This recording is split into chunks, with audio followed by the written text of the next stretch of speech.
کہ لوگ آپس میں یہاں تک سوال کریں گے کہ یہ کائنات اگر اللہ نے بنائی ہے تو اللہ کو کس نے بنایا ہے. تو رچرڈ ڈاؤکنز کی کتاب پڑھ کے تو مجھے وہ یقین آیا کہ واقعی آپ صلی اللہ علیہ وسلم نے سچ فرمایا تھا. اور ایک اور حدیث بخاری اور مسلم کی ہے، اس میں آیا کہ شیطان آتا ہے انسان کے پاس، وہ کہتا ہے یہ چیز کس نے بنائی، یہ کس نے بنائی. الٹیمیٹلی پوچھتا ہے اللہ کو کس نے بنایا. جب یہ کہے تو تم کہو اعوذ باللہ من الشیطان الرجیم اور اللہ کی پناہ حاصل کر لو. لیکن اس کا ایک ترک صحیح سند کے ساتھ سنن ابی داؤد میں انٹرنیشنل نمبرنگ کے مطابق 4723 اور سنن نسائی الکبریٰ میں 10497 نمبر حدیث ہے. بہترین یہی حدیث ہے کہ شیطان آ کے سوال کرتا ہے تو اس میں آپ صلی اللہ علیہ وسلم نے فرمایا کہ تم کہو فقولوا اللہ احد اللہ الصمد لم یلد ولم یولد ولم یکن لہ کفوا احد. تم کہو کہ اس نے بنایا ہے مجھے جو اکیلا ہے، اس کا کوئی ثانی نہیں ہے، بے نیاز ہے، نہ اس نے کسی کو جنا نہ وہ خود کسی سے جنا گیا، اور اس کی برابری کا اس کی ٹکر کا کوئی نہیں ہے. یہ سورۃ الاخلاص جو ٹچ سٹون آف تھیولوجی ہے، توحید کا سمجھ لیں کسوٹی، جو یہ گولڈ سمتھ سنیاروں کے پاس کسوٹی ہوتی ہے نا، ٹچ سٹون آف تھیولوجی سورہ اخلاص ہے. تو تم یہ سورہ اخلاص پڑھ دیا کرو. اور ایک اور حدیث بخاری اور مسلم کی ہے جس میں آپ صلی اللہ علیہ وسلم نے ارشاد فرمایا کہ جب شیطان یہ وسوسہ دلائے تو کہا کرو آمنت باللہ ورسولہ، میں ایمان لایا اللہ پر اور اس کے رسولوں پر. اب یہ کہنا تو بڑا سادہ سا جملہ ہے، لیکن اس کے پیچھے کیا فلسفی ہے کہ دنیا میں ہزاروں پیغمبر آئے، رپورٹ ہوئے مختلف علاقوں میں، اور ہزاروں پیغمبر ایک ہی بات کرتے رہے کہ آخرت کا دن ہے، ہمیں پیدا کرنے والا ایک اللہ ہے جو اچھائی سے خوش ہوتا ہے، برائی سے ناراض ہوتا ہے، دنیا میں کسی کے ساتھ زیادتی نہ کرو، اس کے احکامات کی پیروی کرو. تمام انبیاء ایک ہی دعوت دیتے آئے. وَلَقَدْ بَعَثْنَا فِي كُلِّ أُمَّةٍ رَسُولًا أَنِ اعْبُدُوا اللَّهَ وَاجْتَنِبُوا الطَّاغُوتَ.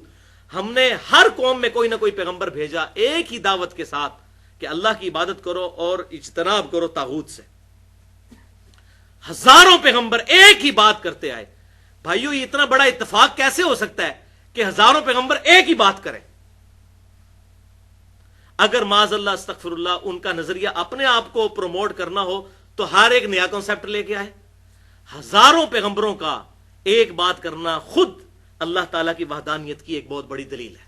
اور پھر ان کا کریکٹر کہ وہ پیغمبر ایسے کہ پوری قوم ان کے کریکٹر کو ماننے والی. ہزاروں پیغمبر مختلف قوموں میں ہر جگہ ان کا کریکٹر ایک اور سب ایک بات کریں، اتنا بڑا حسن اتفاق کیسے ہو سکتا ہے؟ اس کی تو زیرو پروبیبلٹی ہے.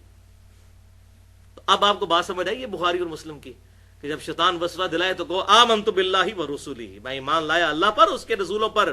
ہزاروں سچے پیغمبر جھوٹی بات نہیں کرتے جن کا کریکٹر انسانیت نے مانا ہوا ہے. اللہ اکبر. تو یہ لاجیکلی وسوسہ کل ہوا. اب آخری 4-5 منٹ میں ضمناً میں وہ بات بھی ایڈریس کر دوں. یہ بھی وسوسہ دیا جاتا ہے کہ بتاؤ کہ کیا اللہ تعالیٰ اپنے ساتھ کا کوئی الہ پیدا کر سکتا ہے؟ یہ سوال ہوتا ہے. یا اللہ تعالیٰ چاہے کوئی ایک پتھر ایسا بنا سکتا ہے جسے خود نہ اٹھا سکے؟ اس کا جواب کیا دیا جائے؟ تو بھائیو بائی ڈیفینیشن یہ سوالات ہی غلط ہیں. اگر آپ سے کوئی پوچھے کہ بتائیے جب آپ کے ابو جان کی آپ کی امی جان کے ساتھ پہلی شادی ہوئی تھی اس وقت آپ کی عمر کتنی تھی؟ تو آپ کہیں گے یہ تو سوال ہی غلط ہے جناب، ان لاجیکل سوال، میری عمر کہاں سے ہونی تھی؟ اور اس کو علم الکلام میں کہا جاتا ہے محال. اس طرح کے جو ان لاجیکل کوسچن ہیں اس کو کہا جاتا ہے محال. یہ بائی ڈیفینیشن ہی غلط ہے. کیوں؟ اگر کوئی شخص یہ کہے کہ اللہ تعالیٰ کیا اس بات پر قادر ہے کہ اپنے ساتھ کا کوئی اور الہ پیدا کر لے، تو ہم کہیں گے کہ بھائی یہ سوال ہی لاجیکل ہے، اس لیے کہ جو پیدا ہوگا وہ الہ تو ہو ہی نہیں سکتا، وہ تو مخلوق ہوگا. خالق کی تو ڈیفینیشن ہی یہی ہے لم یلد ولم یولد، وہ اوریجن ہو. تو اللہ تعالیٰ کیا اور کوئی الہ پیدا کر سکتا ہے؟ تو ہم کہیں گے یہ سوال ہی غلط ہے، یہ محال ہے. اب اس کو کہنا کہ اللہ کی قدرت میں داخل نہیں ہے، بھائی یہ سوال ہی غلط ہے. اچھا اسی طریقے سے کیا اللہ تعالیٰ کوئی ایسا پتھر بنا سکتا ہے جس کو خود نہ اٹھا سکے؟ تو ہم کہیں گے یہ بائی ڈیفینیشن ہی سوال غلط ہے. خود نہیں اٹھا سکتا تو وہ الہ نہیں ہے. ٹھیک ہے. اچھا وہ کہتے ہیں نہیں اگر وہ بنا نہیں سکتا تو پھر الہ، تو یہ سوال ہی غلط ہو جائے گا. کوئی بھی چیز الہ کی کیپیبلٹی سے باہر نہیں ہو سکتی، اس کے قابو سے باہر نہیں. ان اللہ علی کل شیء قدیر. تو یہ سوال اس کے جواب میں ہم کہیں گے محال ہے. اسی طریقے سے اگر کوئی شخص یہ کہے کہ اللہ تعالیٰ چاہے تو نبی صلی اللہ علیہ وسلم کے بعد بھی کسی کو پیغمبر بنا کے بھیج سکتا ہے، تو ہم کیا کہیں گے؟ محال ہے. کیوں؟ قرآن پاک نے فیصلہ کر دیا ما کان محمد ابا احد من رجالکم ولکن رسول اللہ وخاتم النبیین. خاتم بھی ہے اور خاتم بھی ہے، دونوں چیزیں قرآن میں بھی احادیث میں بھی آیا. تو اب یہ خاتم نبوت کی ڈیفینیشن کے منافی ہو جائے گا کہ اللہ تعالیٰ کوئی اور پیغمبر بھیج دے. انہیں جی اللہ تعالیٰ چاہے تو کر سکتا ہے، تو ہم کہیں گے نہیں. کیوں؟ قرآن میں آیا لا تبدیل لکلمات اللہ. اللہ کے کلمات نہیں بدلتے، جو کلمات بدل دے وہ اللہ نہیں ہے، اور جو اللہ ہے وہ کلمات نہیں بدلتا.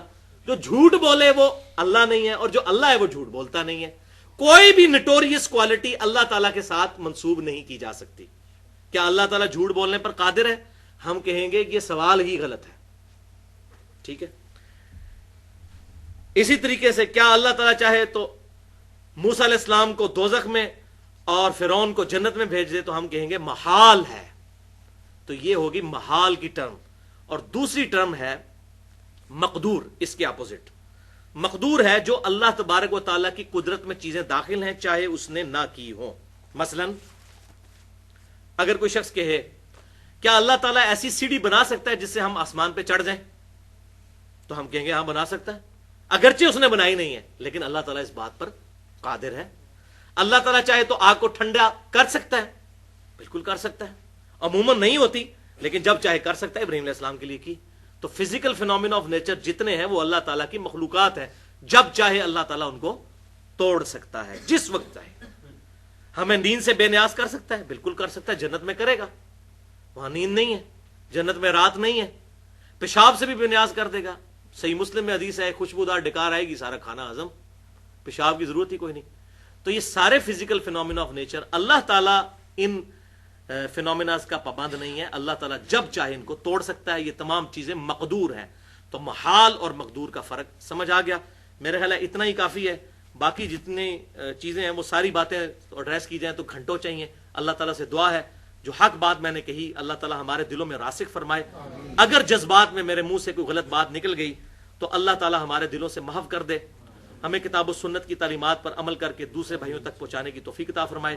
سبحانک اللہم و بحمدک اشہد ان لا الہ الا انت استغفرک و اتوب الیک وما علینا الا البلاغ المبین.